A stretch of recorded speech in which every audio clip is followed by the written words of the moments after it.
Hello, all my stitchy friends, and Happy New Year! This is my first Flosstube video of 2022, and I am so excited for this one.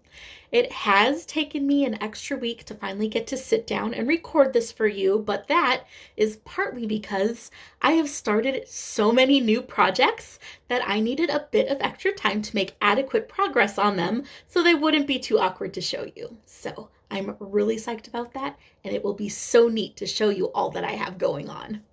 And also, to be honest, I've been away from Flosstube because things have been pretty chaotic around here.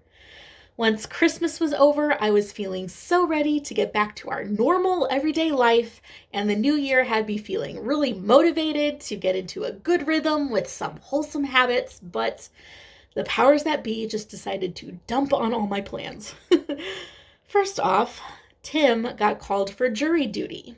He ended up spending a week sitting on a jury for a domestic violence case, and he was elected the jury foreman, and they ended up returning a guilty verdict. And that entire experience was incredibly interesting for Tim, and he felt very honored to serve his civic duty. But honestly, for me, it was just a huge pain in the ass not having Tim home for an entire week. Sorry, I know that's a bit selfish.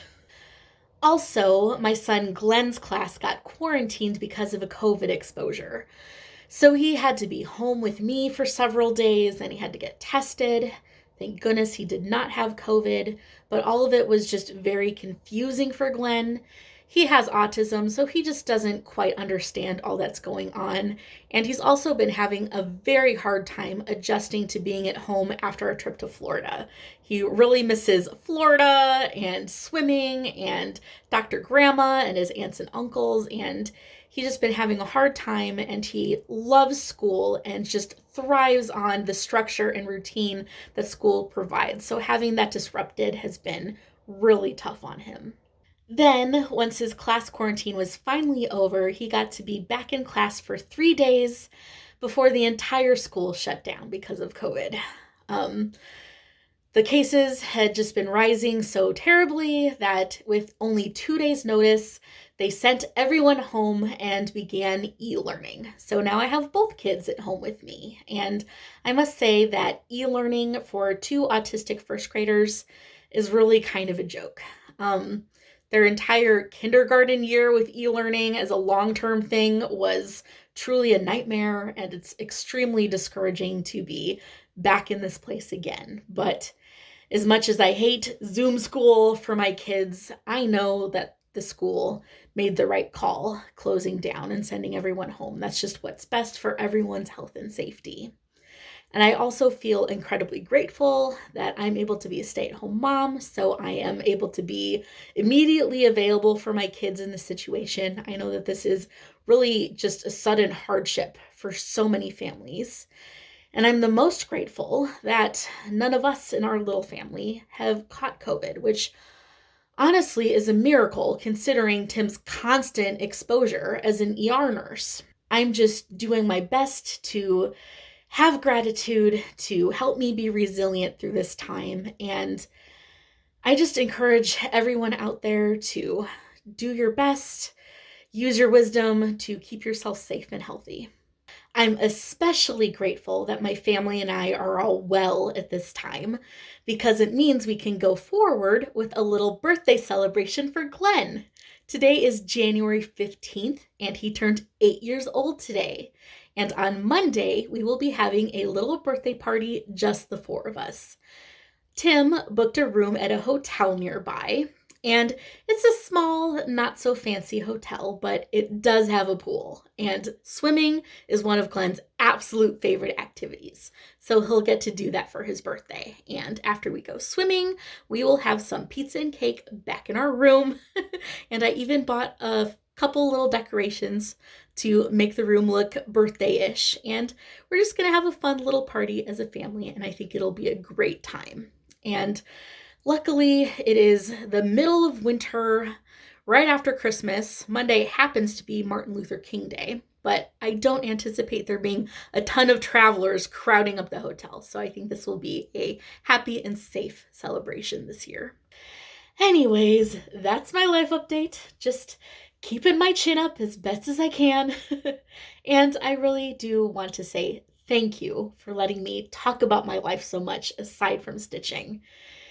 You guys are just so kind and supportive of me that I feel like I can just be myself around here on my channel.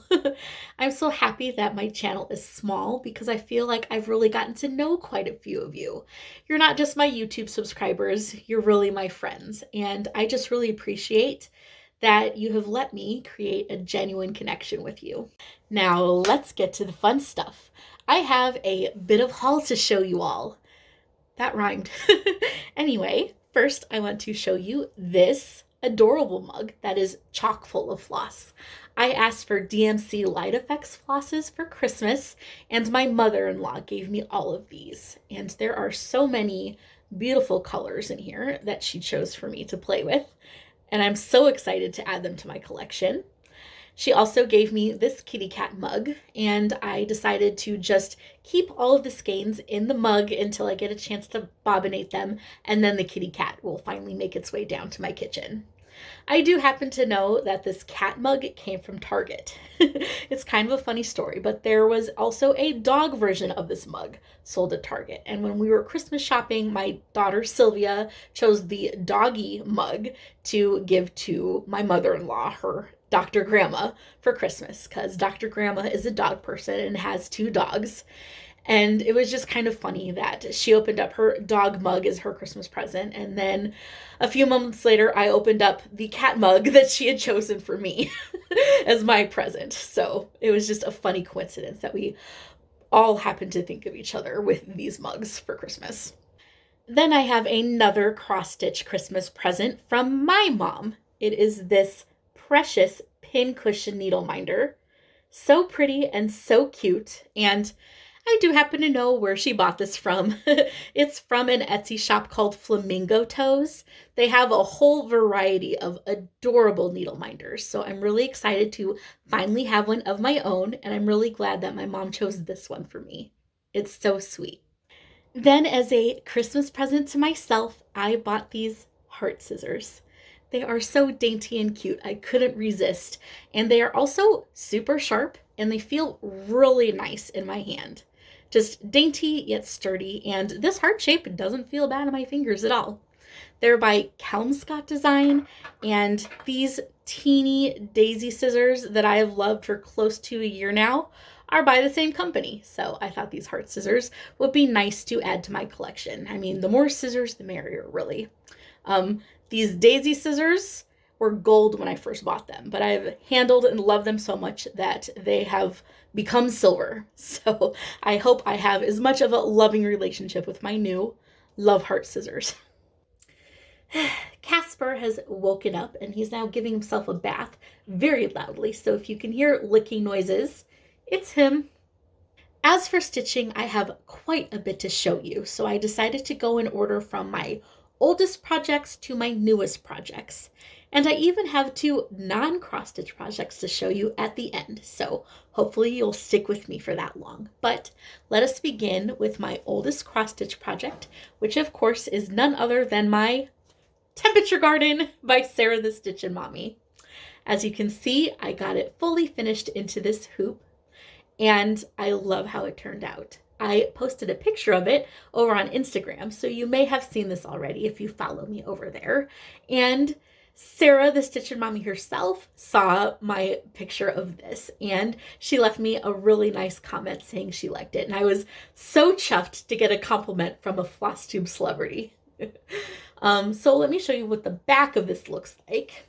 Here it is. I do leave the raw laced edges exposed on all of my hoop finishes because I just feel like if the tension of the fabric changes over time, this allows me to easily fix it. But I do cover it up with a cute piece of fabric on the back to make it look a little more presentable. So this is how my Temperature Garden for 2021 ended up. I'm very happy with it. I think this little hoop finish is so cute, and it looks just wonderful hanging on the wall next to my temperature tree from 2020, which I also did in a hoop finish. And the hoop on that one I painted a similar dark brown. So yeah, this is how it looks and how it turned out. Show it to you a bit up close. Maplewood, Minnesota, 2021. And I stitched all of this on 28 count white Lugana, and it was over 1, and the petals of the flowers were done with 1 thread, and the stems and the ground were done with 2 threads, and all the text was with 1 spindly thread as well. And I chose all of my own colors for my temperature scale. So this was my Temperature Garden by Sarah the Stitchin' Mommy that I stitched in the year 2021 to show the temperatures of my hometown of Maplewood, Minnesota. Now, my oldest whip is one that I have not shown for quite some time. It is Quaker Piece by Remembering Bygone Stitches, and I shall scooch and post a pic of what the pattern looks like in case you've totally forgotten. Now, this is my one project that has totally fallen by the wayside, and I really regret that because I like to be really diligent about getting things stitched up. So I made a plan that this year Quaker Piece will be my Sunday stitch. So anytime I have on a Sunday to sit down and stitch, I will give my attention to Quaker Piece. And really, it just feels sort of appropriate to stitch a piece themed sampler on the Sabbath. Last Sunday was my first time picking it up again, and I just got a small bit stitched, but it is looking lovely, and I had so much fun. So here it is. Now, where we left off last time I showed this to you long ago, I had the border of this motif stitched and these 2 flowers. So this last Sunday, I finished it up with this clover here, and then I did these teeny little guys and began this bigger motif. And what was really exciting was I got to use the green floss for this piece. The green will create the foreground of the sampler overall, and it will make a large peace sign across the entire sampler. So some of these motifs will be broken up. So part of it will be green and part of it will be the multicolor. So although it looks like I stopped in a funky place on this little motif here, the rest of it is the multicolor floss. So that's why it ended there, even though it looks funny where it's at now. According to the way the colors work in the pattern, it was an okay stopping point. I really like the way the green coordinates with the pastel multicolor. I think they look really pretty together, and there's enough of a contrast between the 2 without it being too chaotic for the eye. I think it's really pretty, and this is a dream to stitch. The floss on this fabric just feels so smooth. I'm stitching this 1/1 on 36 count fabric flare even weave in the colorway Historic Beige, and then my 2 flosses are Threadworks floss. The pastel multicolor is 1078 and the variegated green is 1064.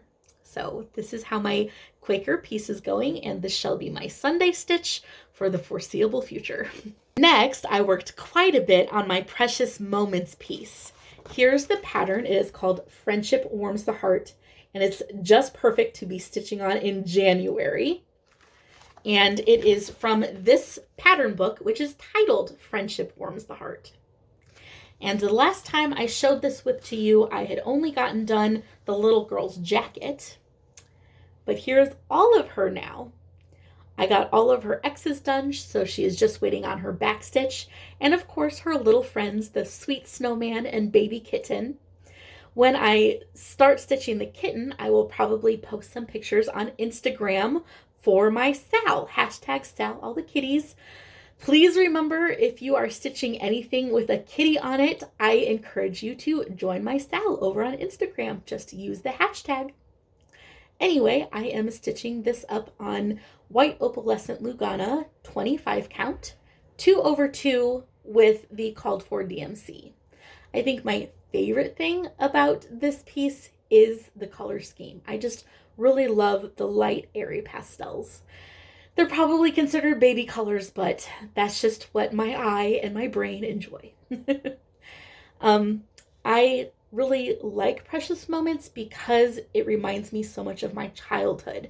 Both my mom and my grandma collected Precious Moments merch back in the day, so this imagery just unlocks a lot of memories for me and gives me all the feels, even though it is on the kitschy side. Next up is a new start, and this one is what I'm the most excited to share with you today. It is my Temperature Butterflies by Sarah the Stitchin' Mommy, of course.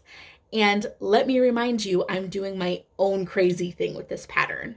I'm stitching it on 25 count black Lugana with neon colored flosses. And let me just warn you that my phone camera cannot figure this one out at all. It completely washes it out, so please use your imagination when I show it to you. But here it is, and I'm holding up a folder behind it so it's not completely backlit. Here you go. In person, the fabric and the black outlines are so dark that you can barely make them out in person. And then all of these bright colors are way more saturated, believe it or not. But you get the idea. You can see that I have stitched most of the butterfly outlines. I'm just missing 3 down here in this corner. And I've only done the butterfly bodies and the outside outlines of the wings. All of these inner outlines are actually negative space with the fabric showing through. It saves me a lot of fuss and they look just fine, perfectly defined. And another way I deviated from Sarah's design was the order in which I am stitching in all of these color cells on the wings.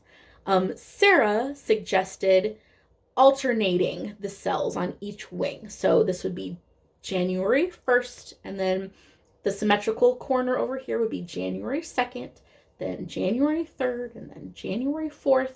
And that would hopefully create symmetrical wings in color as you go along.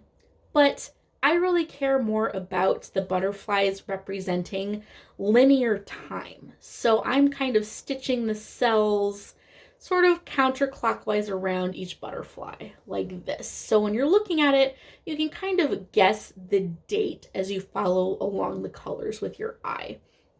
That's just more important to me for this to represent the year and the period of time rather than creating pretty colored butterflies that look more realistic. That's just the way I chose to do it. Another thing that has been really satisfying about this is this purple color is actually the coldest color in my temperature scale for the lowest temperatures. And in the past years I've done these temperature pieces, we've actually had abnormally warm winter seasons. I only got to stitch the coldest color maybe 4 or 5 times in the entire year.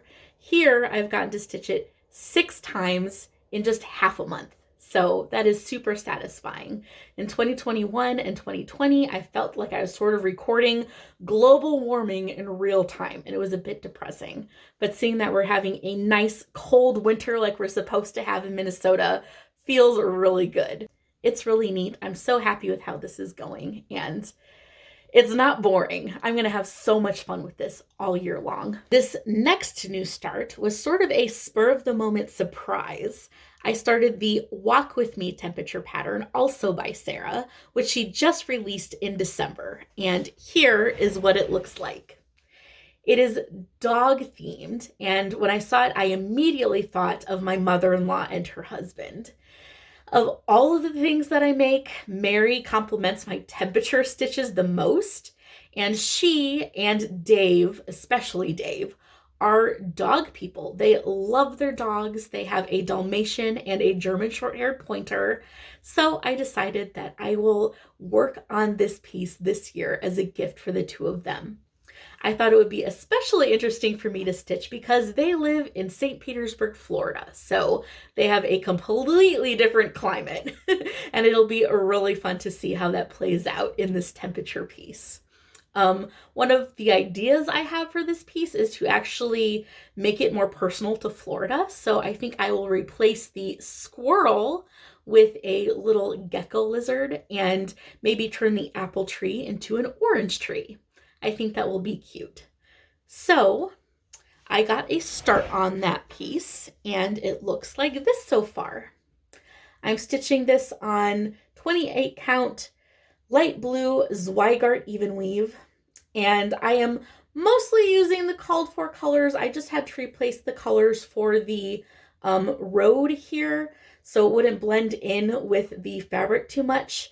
But for all of the paw print colors and the temperature color scale, I am using the colors that Sarah recommended, but I took out a couple in order to narrow down the temperature scale to the actual climate of where Mary and Dave live specifically. So I just wanted it to be a little more accurate to the temperatures they actually have. So I shortened the scale a bit. So we will get to hopefully use all of the colors this year. As you can see, the paw prints are mostly green and the colors change very little because that is just the nature of their weather down there. So maybe this one might turn out a little more boring, but that's okay. It's still going to be super cute, and I hope it will be a gift that they enjoy. My final new start is a very special one, and it will be a great contribution to Sal All the Kitties. It is the Autumn Cat Sampler by Nancy Rossi. This is the pattern. I am so psyched to be continuing this series. I tackled my spring cat sampler from the bottom of the design upwards, so I am going to attempt to do the autumn cat sampler from the top downwards. So let me show you the little start that I got. It's not very much, but I did do a satisfying amount. I got the border done of the top corner, and I even got to put in the little moon. That felt really sweet to do. So I'm glad that I broke ground on this piece because this will be another long project for the year. And I am stitching it on the same 28 count white Monaco that I stitched the spring cat sampler on. I already have plenty of that fabric in my stash for me to do all 4 seasons on. And I'm using all the called for DMC. And here is what all of that looks like. These colors are so rich and warm and autumnal and very out of my box. I tend to like cool toned, light, airy colors, but these are very cozy to stitch in these colder months. So it'll be fun to do something a little different from what I'm usually drawn to. I do think the overall pattern is really lovely. And like I said, I'm so excited for it, and it will be so fun to continue this series. When I have all 4 of them done, I will feel so proud. But right away in this new year, I got started on the Autumn Cat Sampler, and I feel really satisfied with the little bit of progress that I did. Now, I say I'm so satisfied with the itty bitty start that I got on my cat sampler because in addition to all of my cross stitch, I had a couple very important craft projects to start on. I mentioned before that my sister-in-law Grace is expecting her first baby. She is due in March, and her baby shower is the beginning of February, so I had to get a move on sewing a baby quilt for her. The quilt design that I'm using is this pattern from Homemade Emily Jane. It's called the Sail Quilt. And the fabrics that I chose for it are all outer space themed.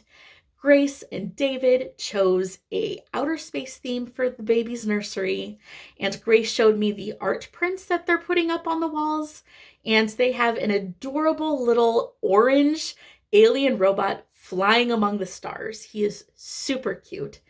And Grace and David specifically chose a unisex theme for the nursery, and they know they're having a baby girl, but they really were avoiding having lots of girly colors. They're just not into that. So I chose fabrics respecting their preferences. They are very cute fabrics still though. So let me show you the blocks that I have going so far, and I am by no means an immaculate quilter. These blocks are all a little bit wonky, but they will come together in the end, and please don't judge me. Anyway, the fabric that inspired it all was these kawaii planets right here. Ooh, let me turn it so the print's facing a little better. But I just love all their cute little faces. And then I found this smiling star print to go along with it. So that is one of the blocks.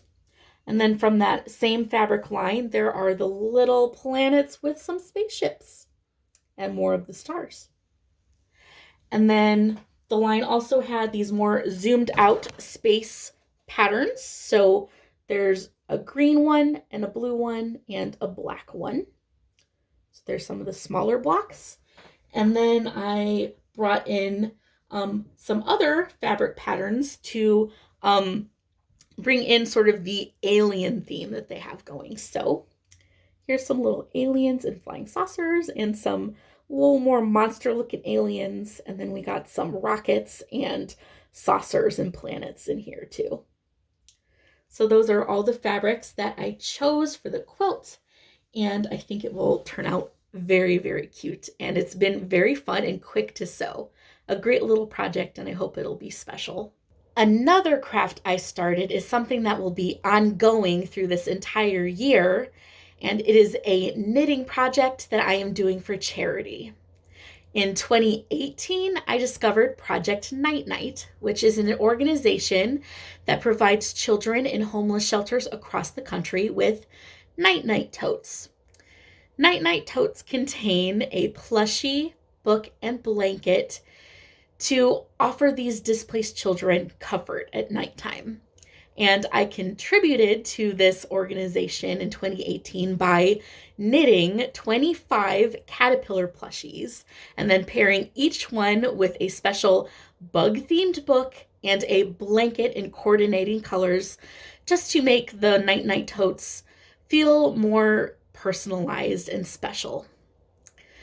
And then Project Night Night provided me with the tote bags themselves and also the contact with a shelter local to me where I made my donation. And it was absolutely wonderful, and I really wanted to do that again this year. However, Project Night Night has since changed how they accept donations, so I'm not able to make my Night Night totes in my handmade, hand-picked way. However, I still have contact with the local shelter here, and they would love to receive the Night Night totes from me again. So I will be doing 25 more this year in 2022, just not in direct affiliation with Project Night Night, but they're still a great organization, and if you're interested, I totally recommend you donate to them. So I got to start on 2 caterpillar projects so far, and I will show them to you, but please keep in mind, I'm not done knitting these caterpillars yet, so they look a little bit funky at the moment, but here they are anyways. This is the first one I did. He is a green stripy guy, and this is his belly. All of my caterpillars have ribbed bellies. He's just missing his eyeballs, stuffing, and legs, but he's pretty much on his way to getting done very soon. And he goes with this book, 10 Little Caterpillars. And this is his blankie. I'm keeping it in the package so it stays fresh, but it is a minky fleece white blanket with these beautiful watercolor leaves on it. And then the other caterpillar I knitted is this rainbowy guy. This is just the back, no belly yet, but these colors are meant to go with this blanket, which is meant to go with this book. Now, I know that this is a ladybug themed book and blanket going with a caterpillar, but in the actual story, there are multiple kinds of bugs, so the caterpillar still meshes. It feels amazing to be knitting caterpillars again. I'm just so excited to be doing this project again this year, and I hope you will be happy to see 25 caterpillars getting stitched up throughout the year.